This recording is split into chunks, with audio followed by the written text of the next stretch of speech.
Moin Zen everyone and welcome to another new episode of the Teja podcast.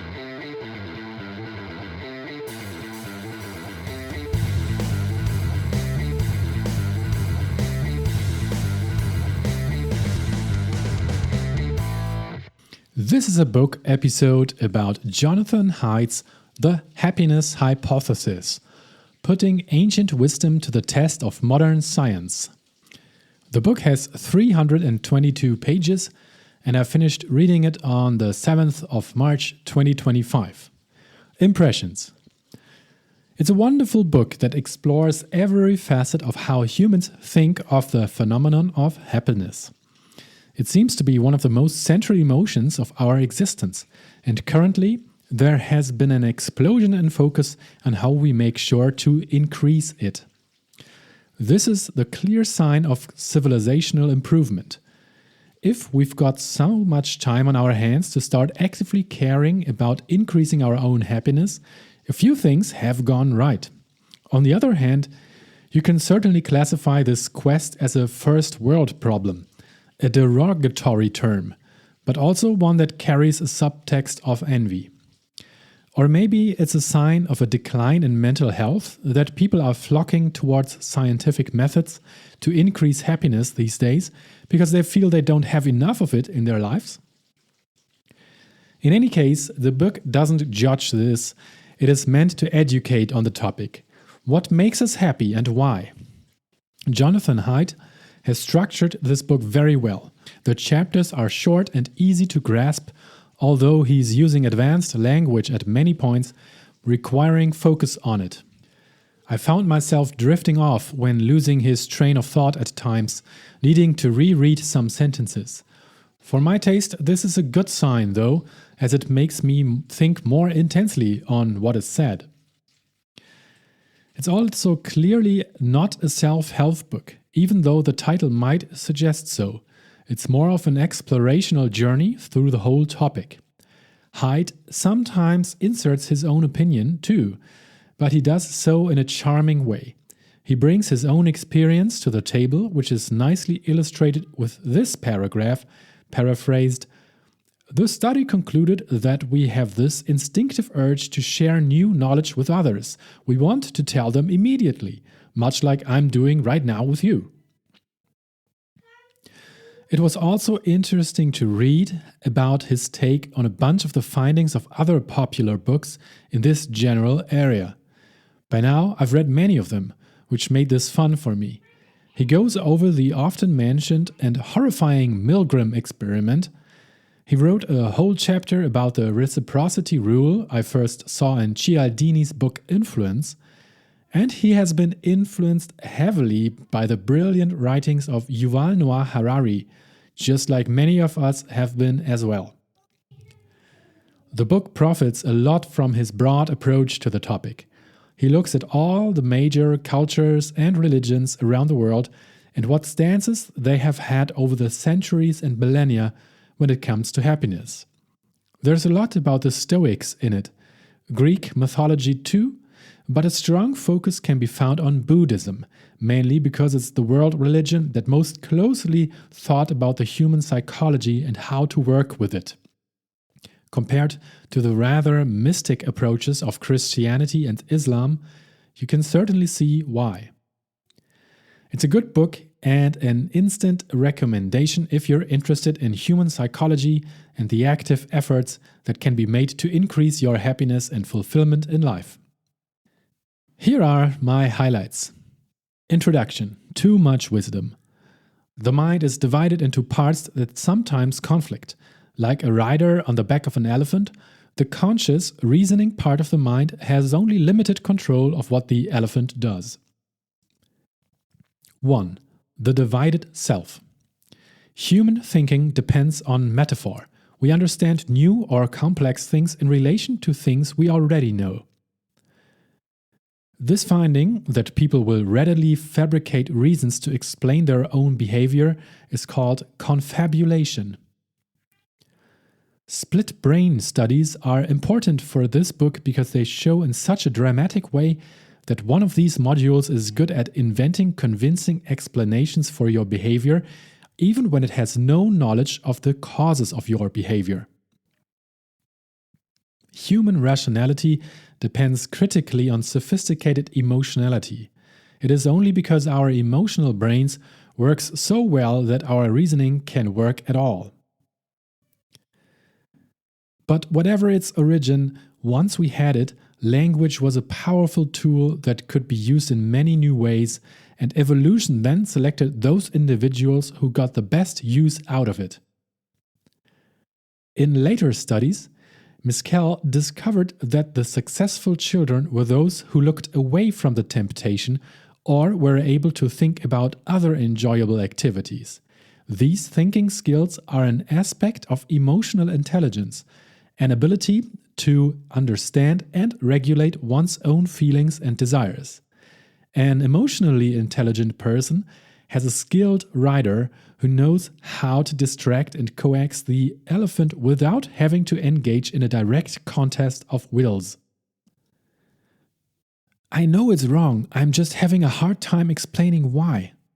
The point of these studies is that moral judgment is like aesthetic judgment. When you see a painting, you usually know instantly and automatically whether you like it. If someone asks you to explain your judgment, you confabulate. 2. Changing your mind. Events of the world affect us only through our interpretations of them, so if we can control our interpretations, we can control our world.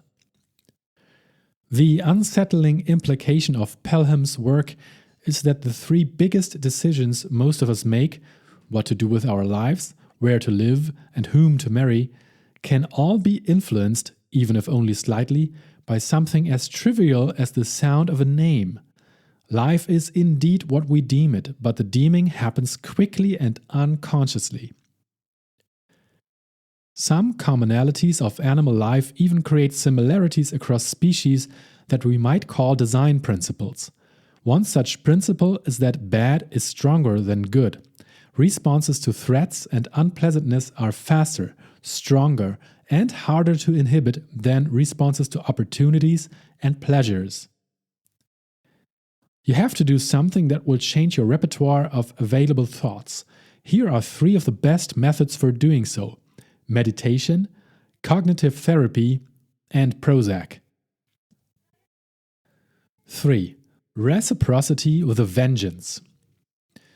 Those species each evolved a reproduction system in which a single queen produces all the children, and nearly all the children are either sterile, ants, or else their reproductive abilities are suppressed, bees, mole rats.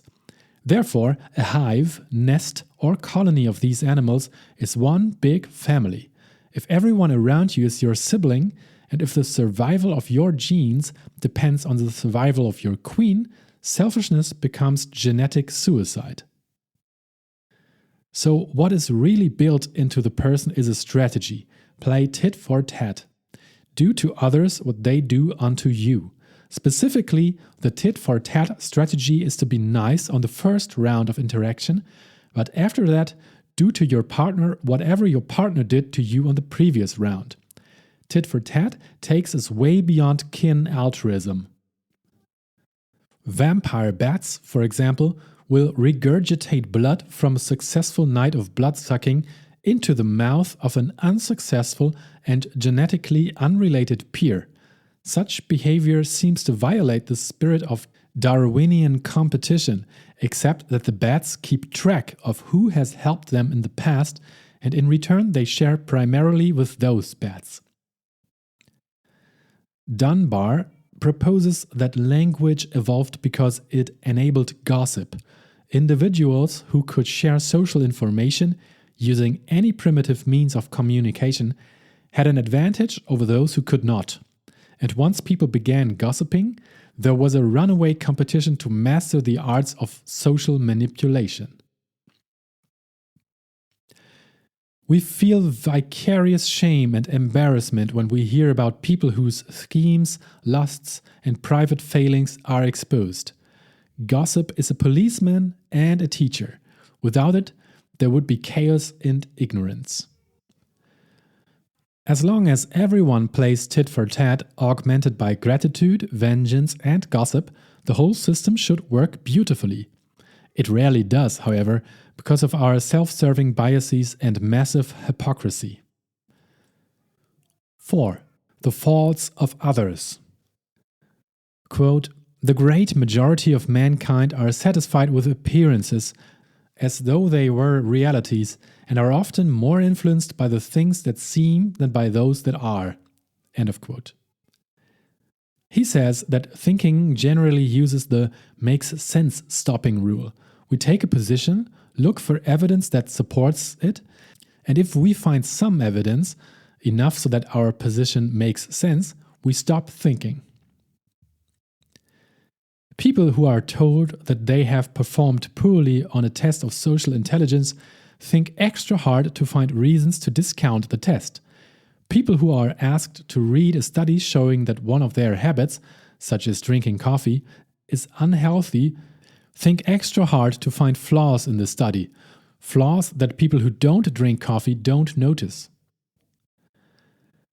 A large majority say they are above average. This effect is weaker in East Asian countries and may not exist in Japan. People were quite happy to learn about the various forms of self-serving bias and then apply their newfound knowledge to predict others' responses. But their self-ratings were unaffected. Even when you grab people by the lapels, shake them and say, "Listen to me, most people have an inflated view of themselves. Be realistic." They refuse, muttering to themselves, "Well, other people may be biased, but I really am above average on leadership." If I could nominate one candidate for biggest obstacle to world peace and social harmony, it would be naive realism, because it is so easily ratcheted up from the individual to the group level. My group is right because we see things as they are. Those who disagree are obviously biased by their religion, their ideology, or their self-interest.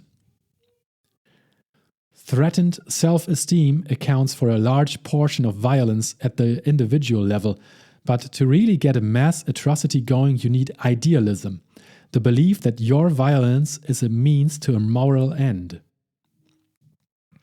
The first step is to see it as a game and stop taking it so seriously. The great lesson that comes out of ancient India is that life as we experience it is a game called samsara. It is a game in which each person plays out his dharma, his role or part in a giant play. When you first catch sight of a fault in yourself, you'll likely hear frantic arguments from your inner lawyer excusing you and blaming others, but try not to listen. You are on a mission to find at least one thing that you did wrong. When you extract a splinter, it hurts, briefly, but then you feel relief, even pleasure. 5. The pursuit of happiness. From the perspective of Buddha and the Stoic philosopher Epictetus, the author's problem is obvious: his pursuit of happiness.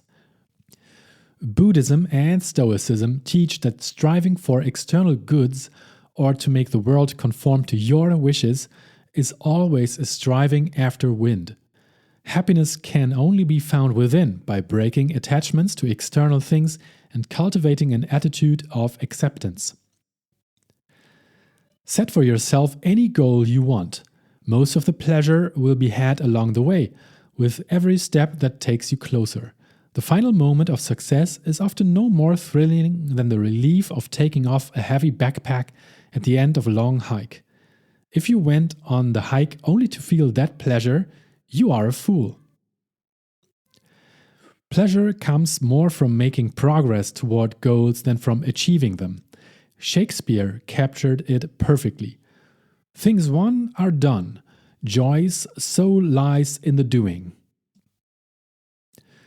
Of course, it's better to win the lottery than to break your neck, but not by as much as you'd think, because whatever happens, you are likely to adapt to it, but you don't realize up front that you will. We are bad at affecting forecasting, that is, predicting how we'll feel in the future. This is the adaptation principle at work. People's judgments about their present state are based on whether it is better or worse than the state to which they have become accustomed. When we combine the adaptation principle with the discovery that people's average level of happiness is highly heritable, we come to a startling possibility. In the long run, it doesn't matter much what happens to you.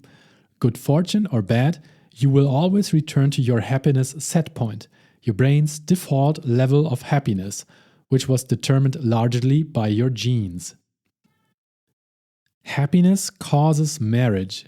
Happy people marry sooner and stay married longer than people with a lower happiness set point, both because they are more appealing as dating partners and because they are easier to live with as spouses. Happy people grow rich faster because, as in the marriage market, they are more appealing to others, such as bosses, and also because their frequent positive emotions help them to commit to projects, to work hard, and to invest in their futures. Noise, especially noise that is variable or intermittent, interferes with concentration and increases stress. It's worth striving to remove sources of noise in your life.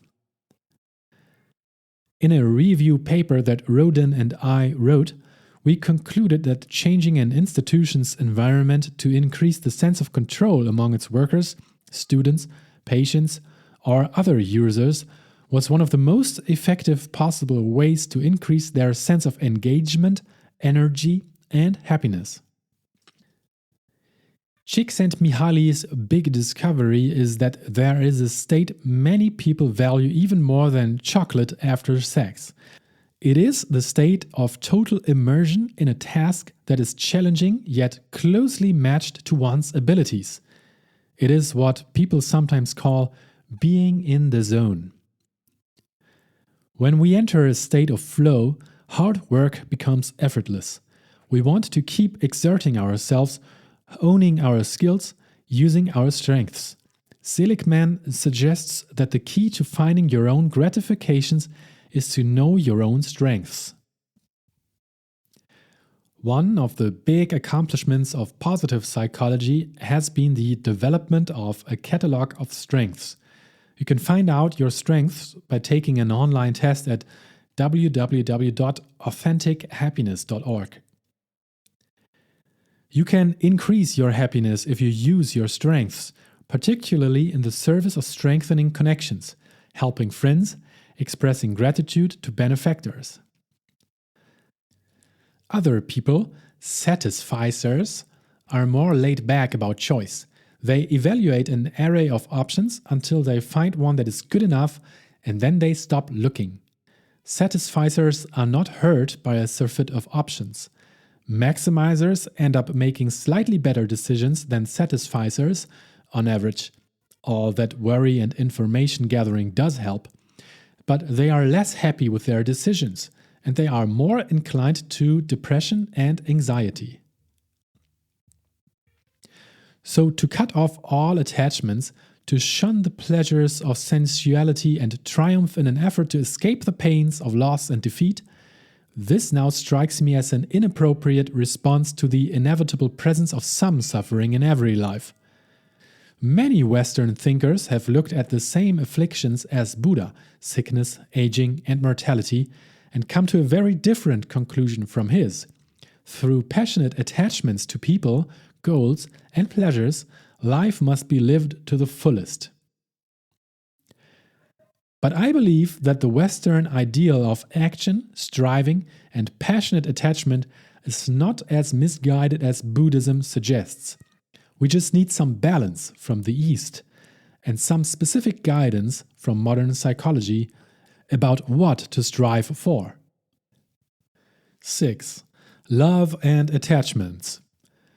Research on how people cope with the death of a spouse or a long separation.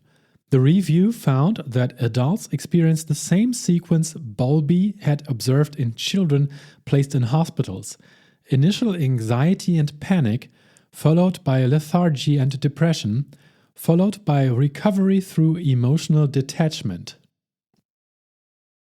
But in the competitive game of evolution, it's a losing move for a male to provide resources to a child who is not his own.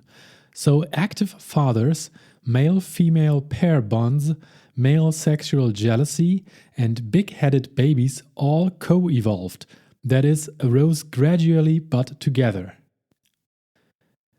True love exists, I believe, but it cannot be, passion that lasts forever. True love, the love that undergirds strong marriages, is simply strong companionate love with some added passion between two people who are firmly committed to each other. Having strong social relationships strengthens the immune system, extends life more than does quitting smoking, speeds recovery from surgery, and reduces the risks of depression and anxiety disorders. 7. The uses of adversity. The first benefit is that rising to a new challenge reveals your hidden abilities, and seeing these abilities changes your self-concept. None of us knows what we are really capable of enduring. Most of the life goals that people pursue at the level of characteristic adaptations can be sorted, as the psychologist Robert Emmons has found, into 4 categories: work and achievement, relationships and intimacy, religion and spirituality, and generativity, leaving a legacy and contributing something to society. Optimists are more likely to benefit than pessimists. Optimists are, for the most part, people who won the cortical lottery.